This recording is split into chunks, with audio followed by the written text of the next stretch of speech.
अस्सलाम वालेकुम बच्चों, छोटे और बच्चे बड़ों के लिए, सब बच्चों के लिए, बड़ों के लिए कवायद फ़ेल। आज हम पढ़ रहे हैं ज़माना। ज़माना क्या होता है? देखिए, ज़माना वक्त को कहते हैं। जो हमारा वक्त चल रहा है ना, तुम पढ़ चुके हो कि ज़माने तीन होते हैं। एक वो जो गुज़र गया, दूसरा वो जो मौजूद है, तीसरा वो जो आने वाला है। तमाम बच्चे मेरे साथ साथ कवायद को पढ़िए और ये प्राइमरी और सेकेंडरी दोनों क्लासेस के लिए है। अच्छा, इसमें तीन ज़माने होते हैं: ज़माना माजी, ज़माना हाल और ज़माना मुस्तक़बिल। ज़माना माजी क्या है? वो फ़ेल है जिससे ये मालूम हो कि काम हो चुका है। जैसे अहमद ने लिखा, महमूद ने पढ़ा था, हामिद कल गया था। ठीक है। ज़माना हाल क्या है? वो फ़ेल है जिससे ये मालूम हो कि काम उस वक्त हो रहा है या होता है।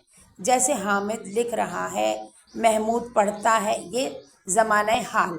अच्छा, ज़माना मुस्तक़बिल क्या होता है? वो फ़ेल है जिससे ये मालूम हो कि काम आने वाले ज़माने में होगा। जैसे हामिद लिखेगा, महमूद पढ़ेगा। अब ज़माने की किस्में क्या हैं? ये तमाम प्राइमरी क्लासेस के लिए बहुत फ़ायदेमंद है। आप लोग इसको ज़रूर पढ़िए और अपने बच्चों को ये वीडियो ज़रूर दिखाइए। ज़माने की किस्में क्या हो गई? फ़ेल माजी, फ़ेल हाल और फ़ेल मुस्तक़बिल।